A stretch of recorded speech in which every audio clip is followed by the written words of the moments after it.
Hello friends, आज हम जो चरक संहिता है उसके सूत्र स्थान का प्रथम अध्याय दीर्घ जीवितीय अध्याय उसको कंटिन्यू करते हैं।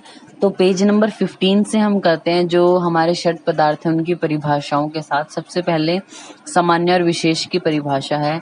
सर्वदा सर्वभावानां सामान्यम वृद्धि कारणम हार्ष हेतु विशेषश्च प्रवृत्ति उभस्यतु। यानी सभी हमेशा, सर्वदा यानी हमेशा, सब सर्वभावानाम सभी भावों की वृद्धि का कारण क्या है? सामान्य, और ह्रास का कारण जो है वो विशेष होता है। ठीक है, तो सामान्यम वृद्धि कारणम, ये जो वर्ड है ये हमारा द्रव्य सामान्य के लिए आया है। हार्ष हेतु विशेषश्च, ये द्रव्य विशेष के लिए आया है। ठीक है, एक्चुअली क्या है, जो हम ये सामान्य और विशेष पढ़ते हैं ये तीन तरीके के होते हैं, द्रव्य सामान्य, गुण सामान्य और कर्म सामान्य। इसी तरीके से द्रव्य विशेष, गुण विशेष और कर्म विशेष। तो ये हम क्या है, जैसे हमें श्लोक दिया जाएगा या फिर ऐसा पूछा जाएगा निम्न में से कौन सा द्रव्य सामान्य का एग्जाम्पल है, तो द्रव्य सामान्य क्या है हमारा? सामान्यम वृद्धि कारणम। द्रव्य विशेष का क्या है? हार्ष हेतु विशेषश्च। सर्वदा क्या होता है? सर्वे अस्मिन काले नित्य का अवस्थिक, यानी पूर्व हमेशा हर काल में, चाहे वो नित्य हो और अवस्थिक, वो सर्वदा है। सर्व भावनाम, सभी भावों का यहाँ मतलब कौन से भावों से है?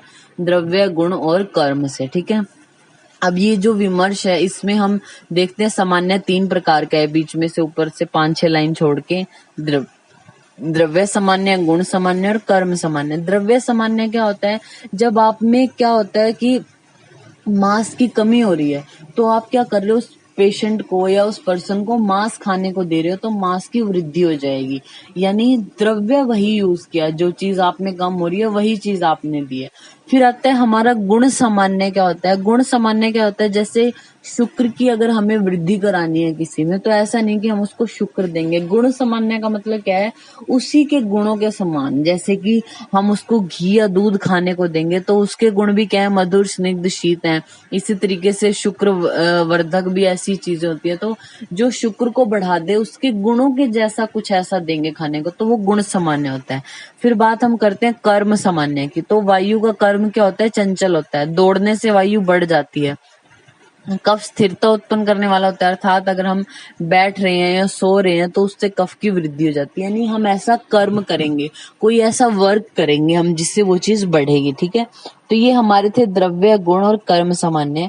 फिर इसमें नीचे ही लिखा है कि सामान्य को क्रमशः अत्यंत सामान्य, मध्य सामान्य, एक देश सामान्य भी माना गया है। ये आचार्य चक्रपाणी के अकॉर्डिंग सामान्य के भेद हैं, अत्यंत सामान्य, मध्य सामान्य और एक देश सामान्य। फिर लास्ट लाइन में लिखा है विशेष भी हमारा तीन प्रकार का होता है, द्रव्य विशेष, गुण विशेष और कर्म विशेष। यानी अब क्या है, उस चीज को हमें क्षय करना है, कम करना है, तो आप इस तरीके से ये पढ़ सकते हैं। फिर उसके बाद ये जो नीचे श्लोक दिया है, सामान्यम एकत्व कर्म, यानी जो सामान्य है वो एकत्व को करने वाला होता है। विशेषस्तु पृथकत्व कृत, और विशेष पृथकता करने वाला होता है। तो जो सामान्य में एकत्व कर्म है ये गुण सामान्य है, विशेषस्तु पृथकत्व कृत ये गुण विशेष है। फिर नेक्स्ट उसमें क्या है? तुल्यार्थी सामान्यम, तुल्य अर्थ करना ही, यानी तुल्य अर्थ बताना, एक जैसे अर्थ बताना सामान्य, ये कर्म विशेष है, सॉरी कर्म सामान्य है। और विशेषस्तु विपर्य, ये कर्म विशेष है। अब आपको कैसे आ सकता है क्वेश्चन, यहाँ से आप कंफ्यूज हो जाओगे, तो आपको ऐसे आएगा तुल्यार्थ ही सामान्यम। ये कौन सा सामान्य है? ऑप्शन होगा द्रव्य सामान्य, गुण सामान्य या कर्म सामान्य। तो कर्म सामान्य को याद रखने का आपका क्या तरीका है? कर्म में हम देखते हैं ऊपर र लगा है, जैसे कर्म लिखा जाता है ऊपर ये मात्रा है इसमें र वाली, तो तुल्यार्थ ही सामान्य, इसमें भी ऊपर र है। विशेषस्तु विपर्य, इसमें भी ऊपर र वाली मात्रा है ये। ठीक है, तो कर्म वाले में उसी तरीके की मात्राएं आएंगी।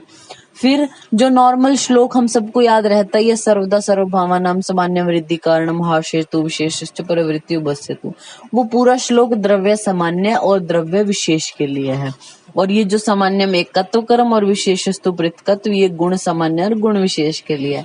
फिर हम आते हैं नेक्स्ट पेज पे, हमारा 46 नंबर श्लोक है, सत्वात्म शरीरम च त्रयमेतत् त्रिदंडवत् लोके तिष्ठति संयोगात् सर्वहि प्रतिष्ठितम्। तो हमें यहाँ से पूछा जा सकता है त्रिदंड क्या है, उससे मतलब है हमारा सत्व और आत्मा और शरीर को हम त्रिदंड बोलते हैं। फिर 47 नंबर श्लोक में सपुमान चेतनम तच्च अधिकरणम समृतम, आयुर्वेद शास्त्र का अधिकरण कौन है? पुमान यानी पुरुष है। वो पुरुष कौन है?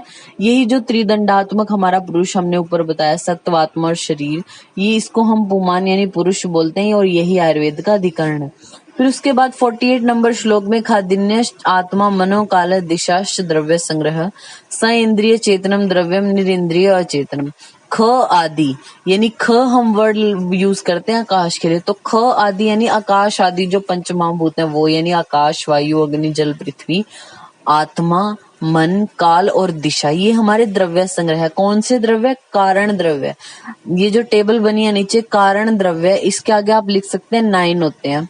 कौन कौन से? पृथ्वी, जल, तेज, वायु, यहाँ तक आप ब्रैकेट बंद कर लो। इन चारों को हम बोलते हैं मूर्त द्रव्य।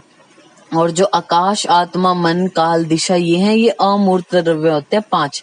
तो हमारे कारण द्रव्य 9 होते हैं, जिनमें से 5 अमूर्त हैं, 4 मूर्त होते हैं।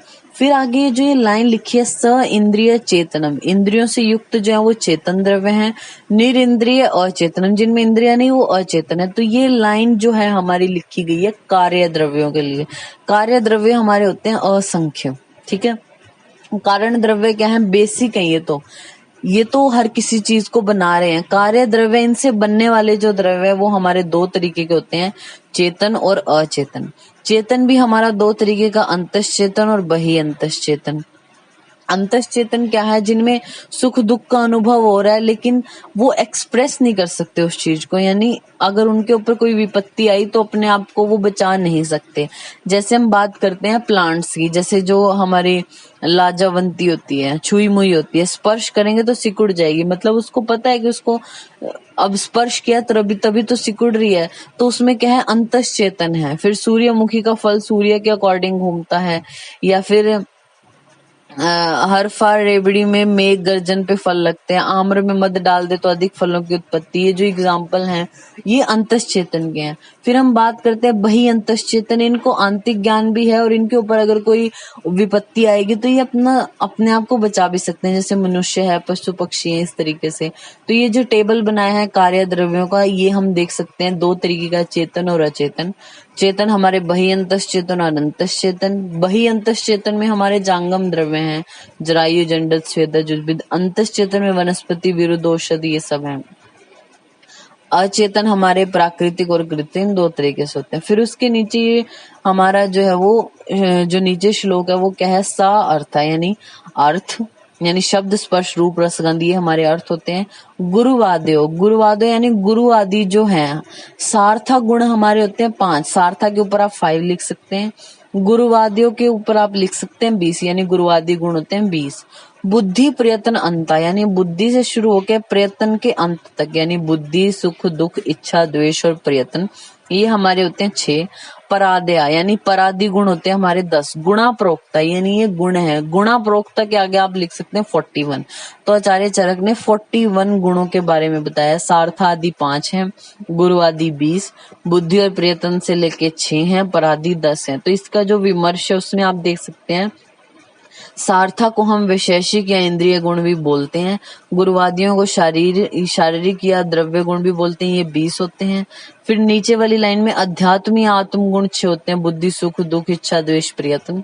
और जो परादि गुण है यानी सामान्य भी बोलते हैं, सामान्य गुण भी बोलते हैं, ये 10 होते हैं हमारे।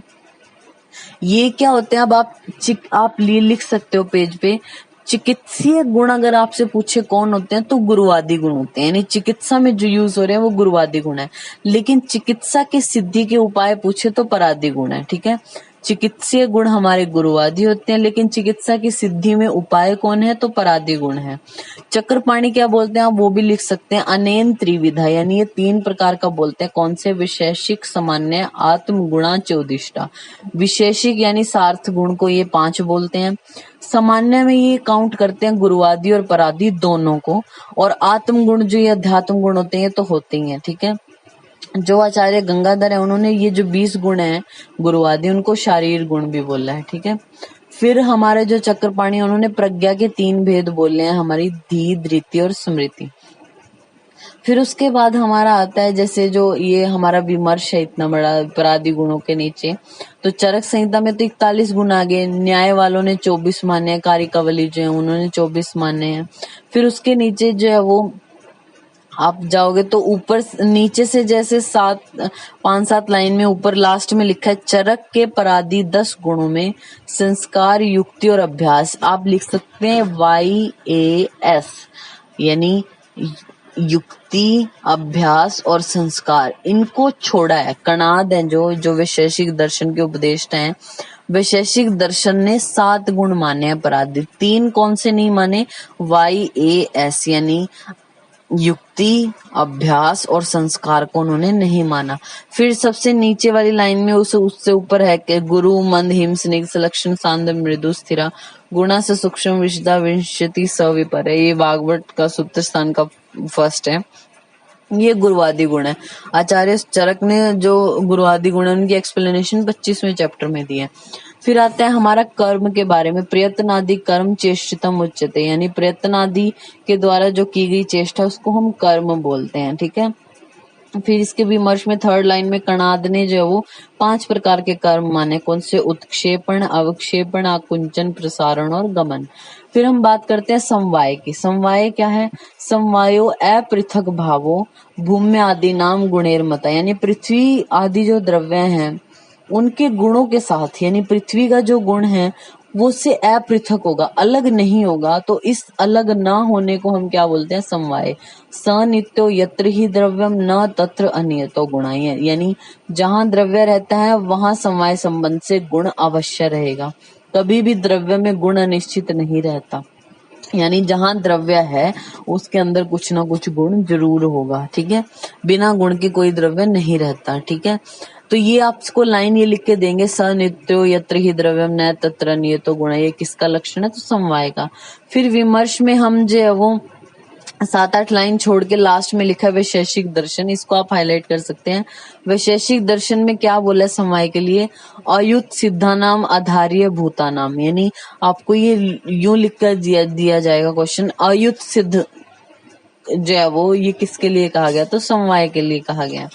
फिर नेक्स्ट पेज पे हमारा आता है यत्र आश्रिता कर्म गुणा कारणम समवाय यत् तद्द्रव्यम। ठीक है। तो आप जब आप श्लोक कभी पढ़ रहे हैं तो आपको उसका अच्छे से याद होना चाहिए कि किस तरीके से वो लिखा भी जाता है, क्योंकि एक बार ये क्वेश्चन आया हुआ है यत्र आश्रिता कर्म गुणा कारणम, समवाय नहीं लिखा हुआ था, यह तद्द्रव्यम। फिर ऑप्शन क्या दिए हुए थे? समवाय में जैसे आगे की तरफ मात्रा है तो पीछे की तरफ मात्रा वाला भी, या समवाय अकेला ऐसी।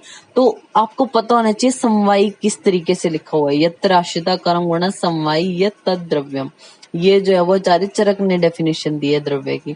फिर सबसे लास्ट लाइन में विमर्श में क्या लिखा है?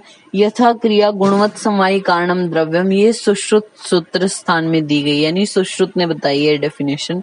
ये 2019 में आया था कि यथा क्रिया गुणवत् समवाय कारणम, तो ये किसकी डेफिनेशन है? तो द्रव्य की। बहुत आसान सा क्वेश्चन है। फिर आता है रस वैशेषिक नागार्जुन ने क्या बोलिए? द्रव्यम आश्रम लक्षणम पंचानाम। ये बहुत इंपॉर्टेंट है, द्रव्य का पूछ सकते हैं, इसकी कोई भी डेफिनेशन लिख के पूछेंगे कि ये किसके अकॉर्डिंग है। तो द्रव्य आश्रय लक्षणम पंचानाम, ये रस वैशेषिक नागार्जुन ने, इसको आप लिख सकते हैं अच्छे से। और रसादि नाम पंचभूतानाम यदाश्रय भूतम तद्द्रव्यम, ये भाव प्रकाश ने दी है। फिर उसके आगे क्रिया गुणवत् समवाय कारणम इति द्रव्य लक्षणम, ये वैशेषिक दर्शन है। तो ये सुश्रुत और वैशेषिक दर्शन की थोड़ी सेम है, इसको आप अच्छे से ध्यान रखना कि कौन सी किसने बोली है। फिर उसके बाद आता है 1 नंबर श्लोक में समवाय तो निश्चेष्ट कारणम गुणा। अब इसमें समवाय देखो किस तरीके से लिखा है, तो समवाय तो निश्चेष्ट कारणम गुणा। ठीक है। फिर आता है जो समवाय संबंध से रहता हो चेष्टा रही तो ग्रहण होने में कारण, उसको हम गुण बोलते हैं। फिर हमारा विमर्श में ऊपर से 8-10 लाइनें छोड़ के है कार्य द्रव्यों की उत्पत्ति में 3 कारण होते हैं, समवायी कारण, असमवायी कारण और निमित्त कारण। समवायी कारण क्या होता है? जो उसका बेसिक कारण है ही है, जैसे तंतु पट का समवायी कारण है। पट क्या है? जैसे हम कोई कपड़ा बना रहे हैं तो उसमें जो अनेक प्रकार के धागों से मिल गई तो कपड़ा बन रहा है, तो वो जो एक धागा है, वो जो तंतु है, वो पट का समवायी कारण है, उसके बिना कपड़ा बनता ही नहीं। तो तंतु क्या हो गया? समवायी कारण हो गया। असमवायी कारण क्या है? कि तंतुओं का संयोग, अब वो धागे आपस में मिले, संयोग हुआ, तो ये क्या हुआ? पट का असमवायी कारण है।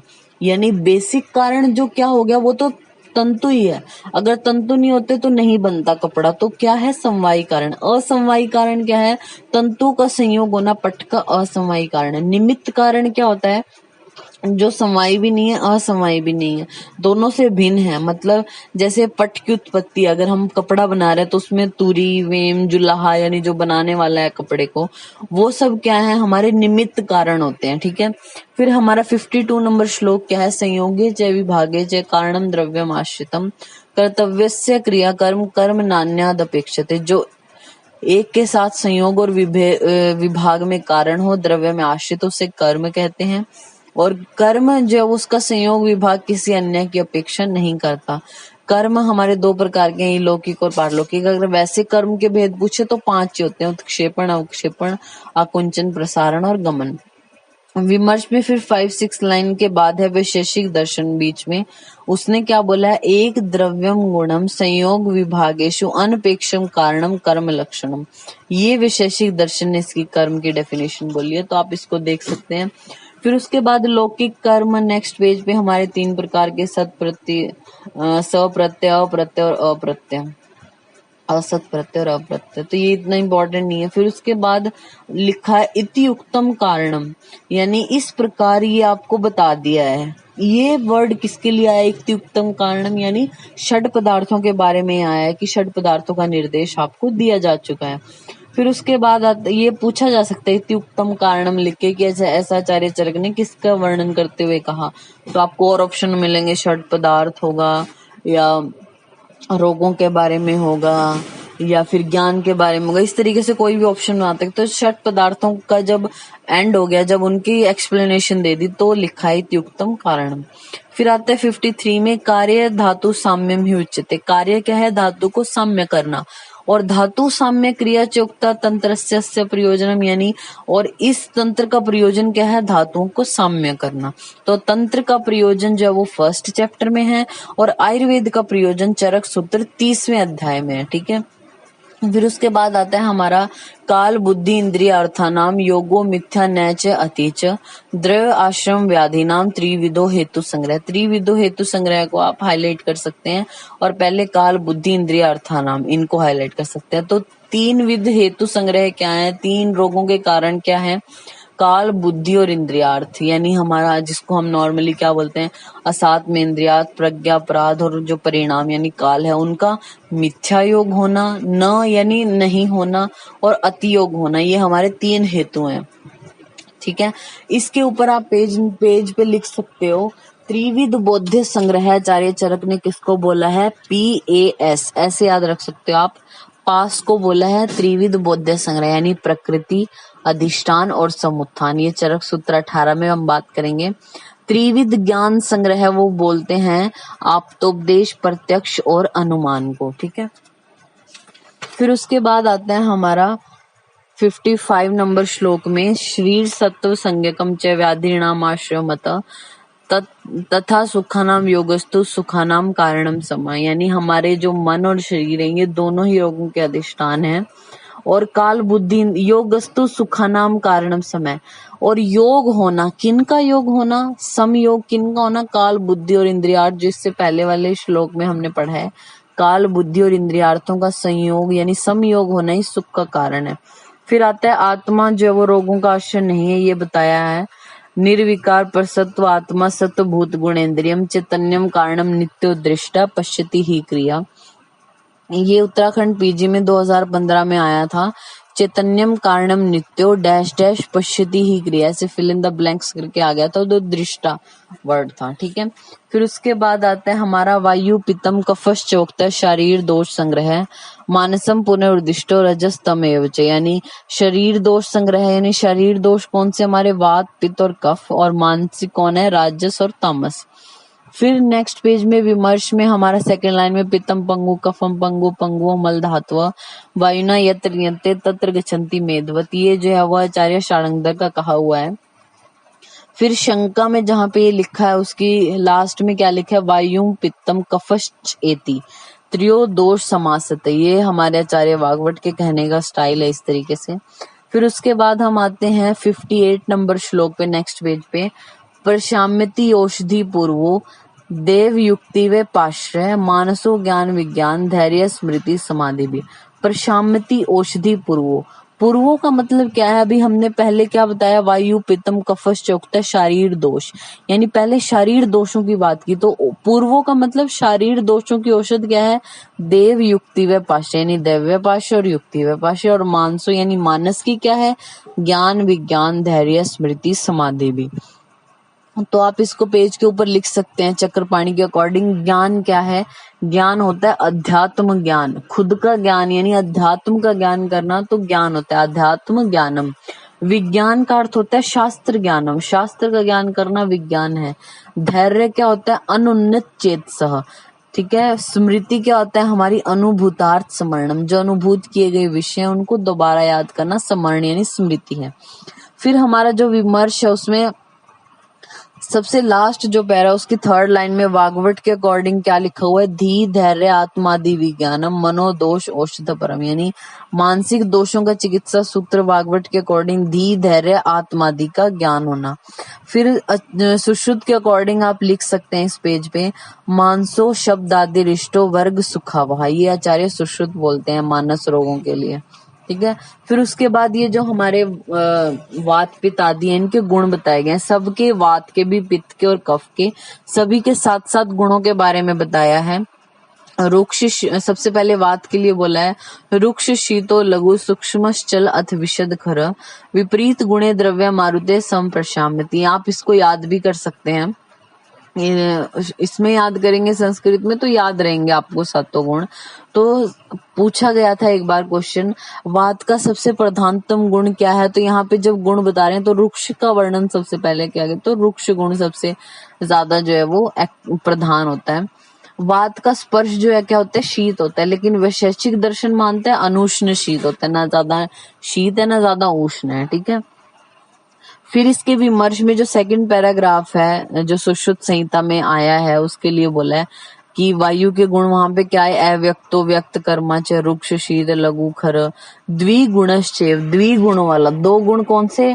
शब्द और स्पर्श दोनों होते हैं, यानी आकाश में शब्द होता है, वायु में मेन क्या होता है? स्पर्श होता है, लेकिन शब्द भी इन्वॉल्व हो जाते हैं, तो दो गुण रजो बहुल वाला होता है। फिर उसके नीचे आचार्य जो चरक है उन्होंने बताया योग वह परम वायु, योग वह होती है वायु, क्यों? क्योंकि संयोगाद उभयार्कृत, संयोग से दोनों काम करती है। कैसे? दाहकृत तेज साम युक्त शीतकृत सोम संशयन, पित्त के साथ मिलेगी तो दाह करेगा, कफ के साथ मिलेगा तो शीत करने वाला होगा, ठीक है।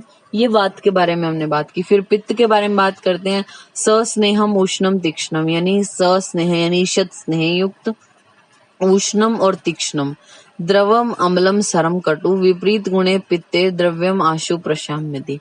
विमर्श में जो है वो सूत्र स्थान में जब हम 20 में बात करेंगे तो वहां पे पित्त का स्वरूप कैसा बताया? उष्ण है, तैक्षण्य है, द्रवम है, अति स्नेह वाला नहीं होता। वर्ण शुक्ल अरुण वर्जो, शुक्ल और अरुण वर्ण को छोड़ के बाकी सारे वर्ण पित्त के हैं।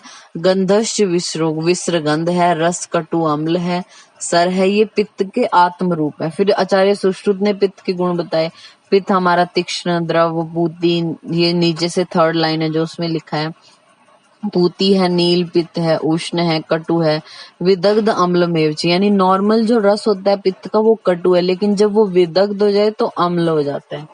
फिर हम बात करते हैं कफ के लक्षणों की, कफ के गुणों की। गुरु शीत मृदु स्निग्ध, गुरु शीत मृदु स्निग्ध मधुर स्थिर पिछला श्लेष्मण प्रश्म यान्ति विपरीत गुणे गुणा, ठीक है। फिर उसके बाद विमर्श में हम पढ़ते हैं कि श्लेष्म के लिए सुश्रुत बोलते हैं थर्ड लाइन में, श्लेष्मा श्वेत गुरु स्निग्ध पिछल मधुरस्तु अविदग्धम, यानी अविदग्ध यानी नॉर्मल कंडीशन में तो कफ कैसा होता है? मधुर। और स्याद विदग्धो लवण स्मित, अगर विदग्ध हो जाए तो लवणी, ये बहुत इंपॉर्टेंट है, आपसे पूछ सकते हैं। अगर जो है वो कफ विदग्ध अवस्था में है तो उसका रस कैसा होगा? तो लवण है। अविदग्ध अवस्था में मधुर है। इसी तरीके से पित्त कैसा होता है? कटु है अविदग्ध अवस्था में, विदग्ध हो गया तो अम्ल हो जाता है। फिर आता है हमारा नीचे साध्य रोगों का चिकित्सा सूत्र और असाध्य रोगों का चिकित्सा में अभाव के लिए क्या बोला गया है? विपरीत गुणे देश मात्रा काल, इसको आप हाईलाइट कर लो, देश मात्रा और काल उपादिते भेषजा विनिवर्ते विकारा साध्य समता, यानी जो साध्य रोग हैं उनको आप कैसे ठीक करो? देश मात्रा और काल, इनके विपरीत गुणों की औषधियां देकर साध्य रोगों को आप ठीक करो। और साधनम न तु असाध्यानाम व्याधिनाम उपदिश्यते, यानी जो असाध्य रोग हैं उनकी चिकित्सा का तो उपदेश दिया ही नहीं जाता, उनका तो कोई साधन ही नहीं है। तो इसका रेफरेंस पूछा जा सकता है सिर्फ इस लाइन का, साधनम न तु असाध्यानाम व्याधिनाम उपदिश्यते। तो आप इसमें पहले तो देश, मात्रा और काल इन तीन को हाईलाइट करो, और फिर जो ये नीचे साधनम न तु असाध्यानाम व्याधिनाम उपदिश्यते इसको हाईलाइट हम कर सकते हैं। फिर उसके बाद आते हैं हमारा नेक्स्ट श्लोक, रसनार्थो रसस्तस्य द्रव्यम आपेक्षितिस् तथा निवृत्तो च विशेषश्च प्रत्याखाद्यस्त्रया, यानी रसनार्थो रसस्तस्य, रसना का अर्थ क्या है, रस होता है। द्रव्यम आपे क्षितिस् तथा, आपे वर्ड होता है हमारे जल के लिए, क्षिति यानी पृथ्वी। तो निवृत्तो, निवृत्ति यानी उत्पत्ति या फिर अभिव्यक्ति में कौन कारण है रस की, आपे और क्षिति, यानी रस के द्रव्य कौन है, आपे और क्षिति, यानी पृथ्वी और जल इसके आधारभूत कारण है। और विशेषे च प्रत्याखाद्यस्त्रया, विशेष ज्ञान में कौन है, प्रत्याबाद वाले खाद्यस्त्रया, यानी ख आदि, यानी आकाश आदि तीन है। यानी अगर सपोज हमें रस का ज्ञान हो रहा है कि हम भाई रस कोई ले रहे हैं, तो वो हमें कौन ज्ञान कराता है, यानी निवृत्ति या उत्पत्ति जो रस की हुई है वो होती है जल और पृथ्वी से। और विशेष विशेष गुण यानी विशेष ज्ञान जो होता है, ये मधुर रस है, ये अम्ल है, ये कटु है, ये क्षाय रस है, तो ये ज्ञान कौन कराता है हमें, वायु, आकाश और अग्नि। तो वायु, आकाश और अग्नि को आचार्य चक्रपाणी बोलते हैं न तु अधारण कारणभूत है, यानी ये कारणभूत आधार नहीं है रस के, रस का विशेष ज्ञान इनसे होता है, वायु, आकाश और अग्नि से। और जो हमारे रस के आधारभूत कारण है वो कौन है, आप है और क्षिति। फिर उसके बाद हमारे रस के भेद हमें ये पता ही है, मधुर, अम्ल, लवण, कटु, तिक्त, कषाय ये होते हैं। आचार्य चक्रपाणी ने प्राणियों की इष्टता यानी जरूरत के आधार पर यही क्रम बताया कि इसी क्रम से होते हैं, मधुर, अम्ल, लवण, कटु, तिक्त और कषाय। फिर रसों के कार्य क्या हैं, स्वादु, अम्ल, लवण ये वायु को, कषाय, स्वादु, तिक्त ये पित्त को जीतते हैं, और कषाय, कटु, तिक्त कफ को। ये हमें पता है, ये पहले भी हम पढ़ते ही हैं जैसे फर्स्ट ईयर से। कटु, अम्ल, लवण पित्त को बढ़ा देते हैं, फिर स्वादु, अम्ल, लवण कफ को बढ़ा देते हैं, और कटु, तिक्त, कषाय जो है वो समीर यानी वायु को कोप कर देते हैं। तो आपको पता होना चाहिए कि कौन से तीन रस कौन से दोषों को कम या ज्यादा करते हैं। फिर विमर्श में जो है वो लास्ट में लिखा है, रसा, स्वादु, अम्ल, लवण, तिक्त, उष्ण, कषाय। ये हमारे अष्टांग संग्रह में क्या बोला है, यानी स्वादु यानी मधुर, फिर अम्ल, लवण, उन्होंने कटु नहीं बोला, पहले तिक्त बोल के फिर उष्ण बोला, उष्ण वर्ड उन्होंने कटु के लिए बोला है, ठीक है, तो ये याद रखना है, उष्ण और कषाय। और ये यथा पूर्व बलवाहक होते हैं। और जो त्रय आद्य, जो पहले के तीन है वो मारुतम हंती, त्रय तिक्ताद्या कफम, यानी बाद के तीन जो तिक्तादि हैं वो कफ को कम करने वाले होते हैं, कषाय, तिक्त, मधुर ये पित्त को जीतने वाले होते हैं। फिर हमारा आता है मधुर, अम्ल, लवण, जो टेबल बनी हुई है, मधुर, अम्ल, लवण, कटु, तिक्त, कषाय, इनकी रसों के उत्पादक महाभूत कौन से हैं, ये हर आचार्य एक ही बोलेंगे, आचार्य जो षडांगधर हैं उनको छोड़ के। तो आपको सबसे पहले ये नॉर्मल याद होना चाहिए, मधुर रस बनता है जल और पृथ्वी से। तो इसके आगे आप जो मैं बोल रही हूँ वो लिख सकते हैं, पीजे, पहले मधुर के आगे लिखिए पीजे, अम्ल के आगे पी ए, और लवण के आगे ए जे, और कटु के आगे वी ए, और तिक्त के आगे वी ए, और उसके पैर में जैसे छोटा सा के लिख सकते हैं, और कषाय में पी वी। तो आपने क्या लिखा, पीजे पा एजे वा वैक पीवी। तो आपको जब आप बोलोगे तो आपको याद हो जाएगा, पीजे पा एजे वा वैक पीवी, यानी पीजे मतलब पृथ्वी और जल, पा मतलब पृथ्वी और अग्नि, एजे मतलब अग्नि और जल, वा मतलब वायु और अग्नि, वैक वायु और आकाश, और पीवी वायु और पृथ्वी, पृथ्वी और वायु, ठीक है, इस तरीके से। फिर उसके बाद आता है हमारा किंचित दोष प्रशमनम, किंचित धातु प्रदूषणम, स्वस्थ वृतो मतम, किंचित त्रिविधम द्रव्यम उच्यते। यानी ये तीन प्रकार के द्रव्य कौन से हैं, जो किंचित दोष प्रशमनम, जो दोषों को शांत करने वाले हैं। किंचित धातु प्रदूषणम, धातुओं को दूषित करने वाले। और स्वस्थ वृत्त को बनाने वाले, यानी स्वस्थ वृत्त के लिए जो हमारे हितकारी हैं। ये 3 प्रकार के द्रव्य होते हैं। फिर उसके नेक्स्ट पेज पे क्या लिखा है, पुनः त्रिविधम, 3 प्रकार के और होते हैं। कौन से, जांगम, औदबिदम, पार्थिव। जांगम है, औदबिद और पार्थिव है। तो सबसे पहले जांगम द्रव्य बताए हैं। ये अगर हम काउंटिंग इनकी करें तो ये 19 बनते हैं, वैसे नहीं पूछा जाता काउंटिंग में। तो जो जांगम रस, जो जांगम द्रव्य हैं जो हमें जो है वो पशुओं से मिल रहे हैं, वो कौन से हैं, मधु है, गोरस है, पित्त, वसा, मज्जा, आमीष, वीण, मूत्र, चर्म, रेतस, ये सब हमारे 19 द्रव्य हैं। ठीक है।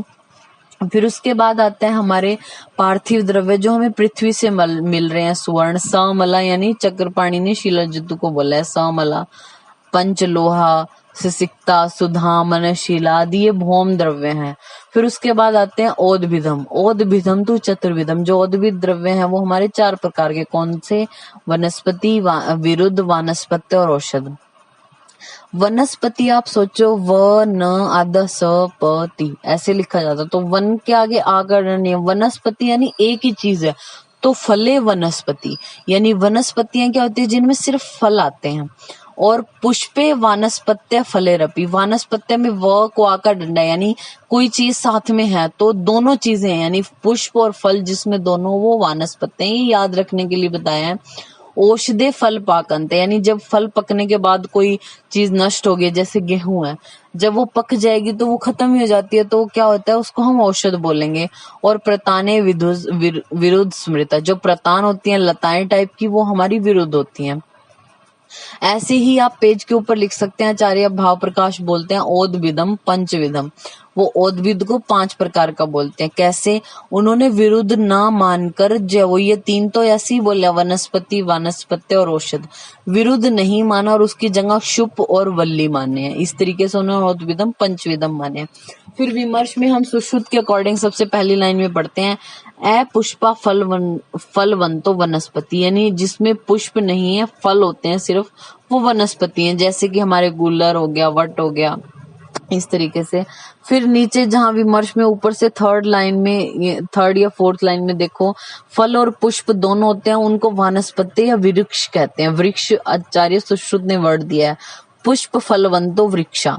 आपसे पूछे जिसमें पुष्प और फल दोनों, उसको क्या बोलते हैं, आचार्य जो चरक है उन्होंने वानस्पत्य नाम दिया है और उन्होंने वृक्ष बोला है उनको। ठीक है। फिर उसके बाद आते हैं, और जो औदभिद द्रव्य, इनके ग्राह्य अंग क्या है, मूल, त्वक, सार, निर्यास, क्षीर, इस तरीके से ये औदभिद है। तो आप अगर आपसे क्षीर वर्ड पूछे, बोले क्षीर क्या है, तो आप क्या सोचोगे कि जंगम द्रव्य, दूध तो हमें पशुओं से मिलता है। तो क्षीर वर्ड औदभिद द्रव्यों में आया है, जो हमें जैसे स्नूही क्षीर है, इस तरीके से अर्क क्षीर है, तो ये औदभिद द्रव्यों में आया है।